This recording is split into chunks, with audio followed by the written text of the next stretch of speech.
Hello, suite de l'affaire Idrissa Gueye, hein. Vous savez qu'en ce moment, on en parle partout, hein, sur Internet, on en parle partout dans les médias. Tout le monde se manifeste pour crier au scandale par rapport au fait qu'Idrissa Gueye n'a pas participé au match du PSG Paris Saint-Germain. Donc j'ai fait une vidéo hier sur le sujet et j'ai dit en fait que dans sa vidéo, en fait, le président Macky Sall, il a soutenu Idrissa Gueye. Donc, il a fait un tweet disant en fait que il soutient Idrissa Gana Gueye, ses convictions religieuses doivent être respectées. C'est ce que Macky Sall il a dit et moi je lui dis bravo parce comment on dit, il a vraiment soutenu Idrissa Gueye et il a manifesté son soutien inconditionnel. Et derrière, ce qui m'intéresse par la suite, c'est qu'il y a le président français, Emmanuel Macron, qui a tweeté aussi. Il a fait un tweet qui visait de façon directe Macky Sall qui a soutenu Idrissa Gueye. Il a dit ceci, hein, Emmanuel Macron. Il dit l'homophobie, la transphobie, la biphobie frappe, discrimine, rejette.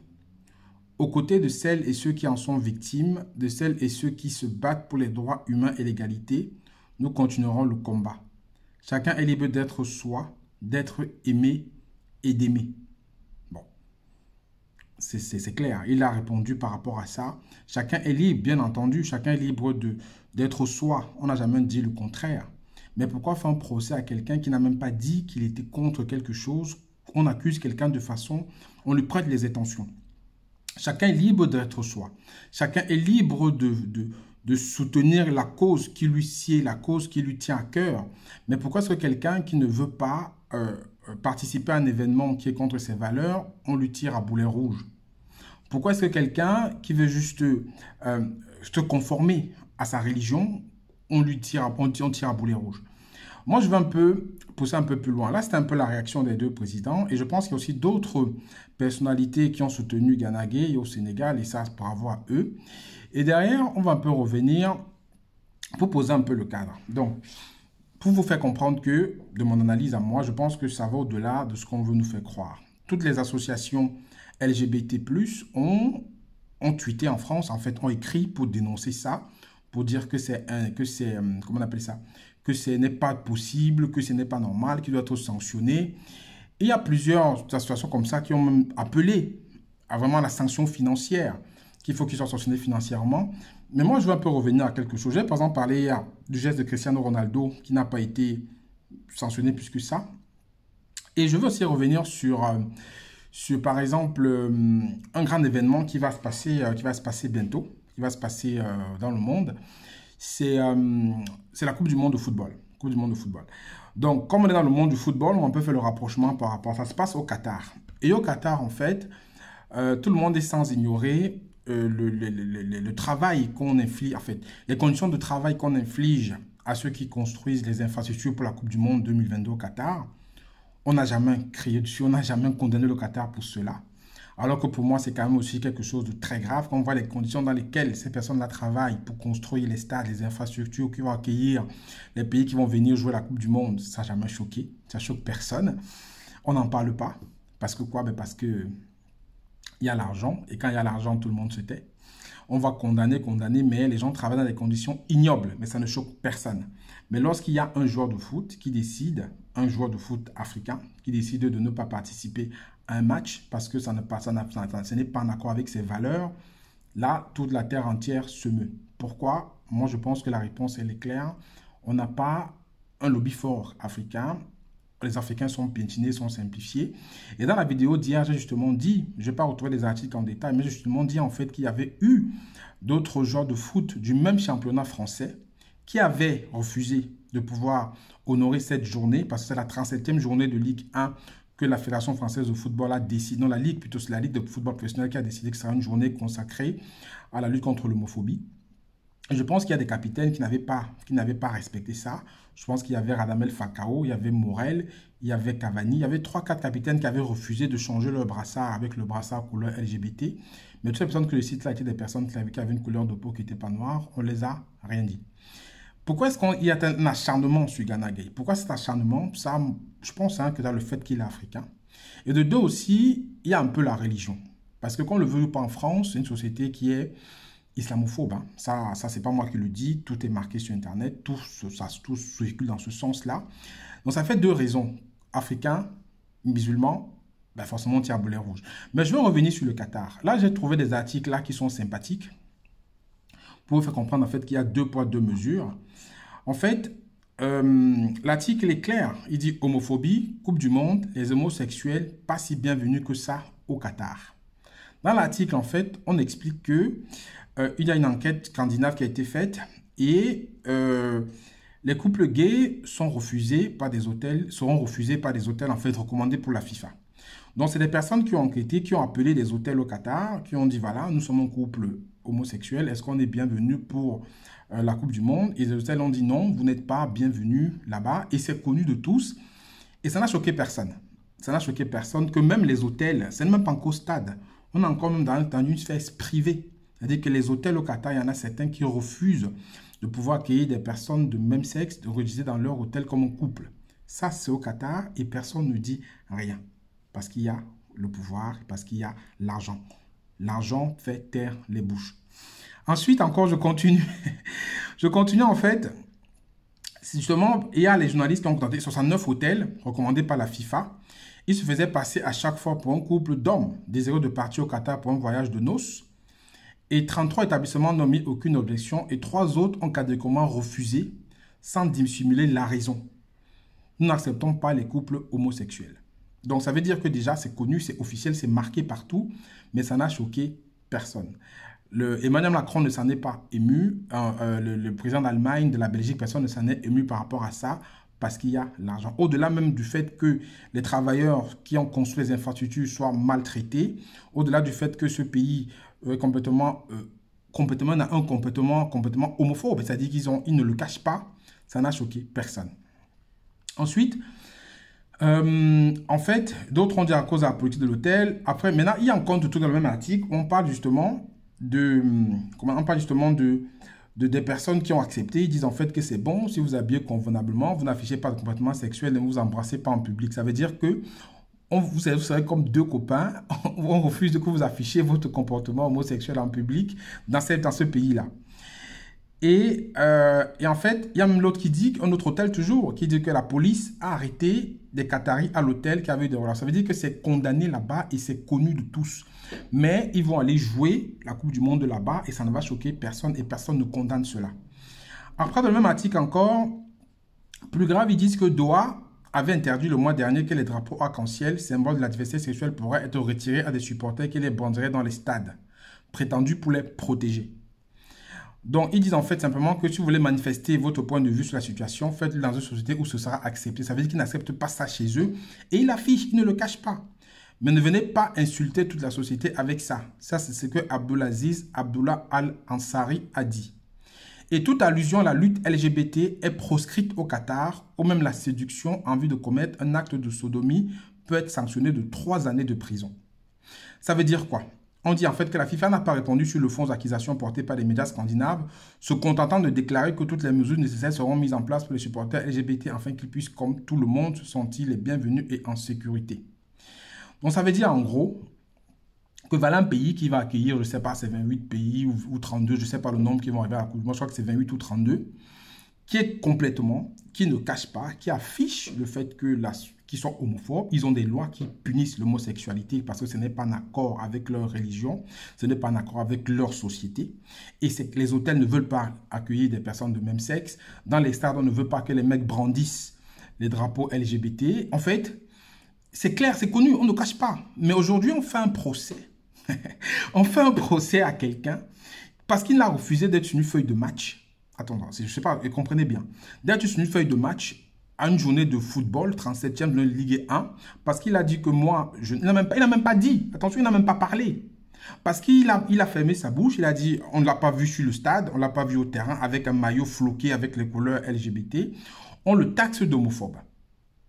Et tout le monde lui tire dessus. On parle de sanctions, on parle de ceci, on parle qu'il faut le... Mais attendez, mais c'est quoi ça? Et voilà les Qataris, eux qui ne cachent pas, ils s'affichent. Ils le disent, ils s'affichent. Ce n'est pas que c'est caché, c'est sur Internet. Ils s'affichent. Mais 32 pays, je pense, vont aller là-bas jouer la Coupe du Monde de football qui sera retransmise partout dans le monde. Mais là-bas, ça ne choque personne que les droits d'LGBT ne soient pas reconnus là-bas. Ça ne choque personne. Pour tout le monde, c'est normal. Chacun ferme sa bouche. Chacun ferme sa bouche. Voilà. Mais quand c'est Idrissa Gueye en Ligue 1 et qui n'a même pas parlé, parce qu'il n'est pas sur un terrain de football avec un maillot floqué couleur LGBT, la tête lui tombe dessus. Même les candidats au présidentiel lui tombent dessus. Et voilà Emmanuel Macron qui s'est exprimé pour lui tomber dessus. Valérie Pécresse lui tombe dessus. Tous les lobbies LGBT, toutes les associations lui sont tombées dessus. Mais pourquoi? Il n'a même pas parlé. Donc on le condamne parce qu'il n'a pas joué un match de foot avec les couleurs du LGBT. Mais je dis, mais moi je ne comprends pas. Je ne comprends pas. Alors que peut-être même, des personnes qui sont totalement qui sont totalement homophobes même sont là sur le terrain avec des maillots dans l'hypocrisie. Ils sont hypocrites là, ils sont là. Mais parce que quelqu'un a décidé, moi ma religion condamne, ma religion n'est pas pour, et moi ce sont mes valeurs, et je ne joue pas, lui on est en train de vouloir le descendre complètement. Ça veut dire qu'aujourd'hui, si on prend la même logique, ça veut dire que toutes ces personnes qui ont condamné le fait que Idrissa Gana Gueye n'ait pas joué ce match de foot, ces personnes doivent condamner aussi le Qatar et de façon forte. Parce qu'on n'entend personne parler de ça. Donc tout le monde doit condamner complètement. Et derrière, il faut aussi que même ceux-là, ils vont plus loin, ils ne disent qu'ils n'iront pas à la Coupe du Monde si le Qatar ne change pas sa position. Si la loi qatari n'autorise pas, parce que la loi punit aujourd'hui. La loi, vous avez lu, c'est 3 ans de prison. Elle peut être sanctionnée de 3 ans de prison s'il y a un acte de sodomie. Ça veut dire que c'est un délit. L'homosexualité est un délit dans ce pays-là, mais ils vont là-bas jouer la Coupe du Monde. Et ça n'embête personne. Mais quand c'est un joueur africain, championnat de France, parce qu'il n'a pas participé à un match, c'est même pas qu'il s'est exprimé, il n'a rien dit, parce qu'il n'a pas participé à un match, on est en train de lui faire un procès, les présidents s'en mêlent, Macron s'en mêle, tout le monde, les Valérie Pécresse, les ministres des Sports, tout le monde se mêle de ça. Mais le Qatar, alors, où on va jouer, où c'est interdit, où c'est puni par la loi, qu'est-ce que vous en faites? Vous dites quoi? Vous dites quoi? Même la FIFA ne bronche pas. Quand ça ressort qu'ils sont complètement homophobes là-bas au Qatar. C'est marqué là, 3 ans, peut-être 3 ans de prison pour acte de sodomie. 3 ans de prison si on voit 2 personnes, 2 hommes, 2 femmes ensemble. On peut vous condamner. C'est-à-dire c'est dans la loi, c'est un délit. On interdit que les drapeaux soient exhibés pendant les matchs de foot. Parce que c'est pour votre propre sécurité. C'est ce qu'ils disent, hein, c'est ce que le mec qui organise dit. Hein. Mais quand c'est un joueur africain, musulman, qui n'a pas participé à un match de foot, c'est un scandale. C'est un scandale. Il est totalement homophobe. Il est totalement... Mais d'où est-ce que le fait de ne pas s'exprimer, d'où est-ce que le fait de ne pas... Ça veut dire que demain, si on fait une manifestation contre la maltraitance infantile, et il y a un joueur qui ne participe pas à cet événement-là, ça veut dire qu'il est pour la maltraitance des enfants? Non, il faut me dire. Ça veut dire derrière, le fait de ne pas participer à un événement où on vous a dit de demander de venir, ça implique automatiquement que vous êtes en faveur de, je sais pas, que vous êtes contre. Non, mais je pense qu'il faut qu'on arrête. Je pense que vraiment, il faut qu'on revienne à la raison. Bon, je crains que peut-être ce ne sera pas le cas parce que le monde part complètement en couille là. Mais je pense que vraiment, il faut on comprenne que c'est l'effort qui dirige. En gros, c'est ça. On ne peut pas lutter de façon aussi simple. C'est ceux qui ont l'argent qui commandent. Voilà un pays, le Qatar, qui est complètement exposé, qui ne cache pas ses ambitions, qui a maltraité des personnes dans des conditions ignobles pour construire les stades pour la Coupe du Monde. Mais malgré ça, 32 pays vont aller jouer. Les présidents de ces pays-là n'ont pas parlé. Tout le monde applaudit. Quand le Qataris viennent, on les serre la main. Tout le monde est content, d'accord, on rigole. Oui, mais quand c'est un mec qui n'a même rien fait, il n'est pour rien, on le condamne. On le condamne parce qu'on lui demande des sanctions, des machins, des trucs. J'ai plein de trucs que j'ai vus, les associations qui écrivent qu'on doit le sanctionner, on doit faire ceci. Donc, je veux dire, c'est quand même fou, quoi. C'est quand même fou. Moi, je pense qu'il y a par exemple un qui a écrit. Attendez, je vais vous lire ça que je retrouve.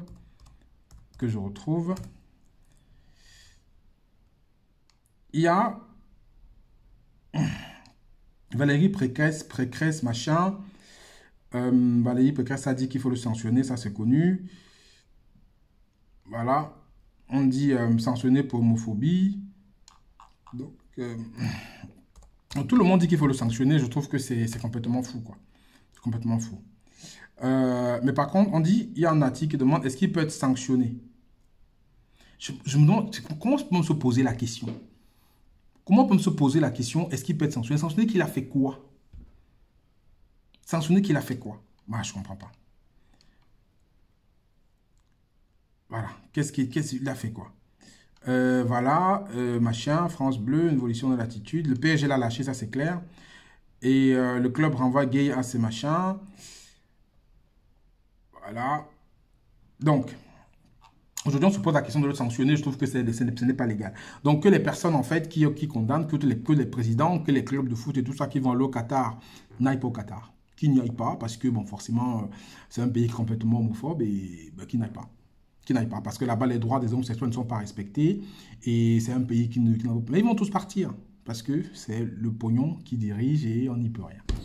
Donc voilà, je ne sais pas ce que vous en pensez de tout ça. Moi, ça me choque. Je suis vraiment outré que qu'on jette un si bon joueur, un si bel individu, parce que quand je vois ce qu'il a fait pour l'association For Hope, où il a réuni presque 1 million d'euros pour les jeunes enfants atteints de cancer, de VIH, on n'en parle même pas.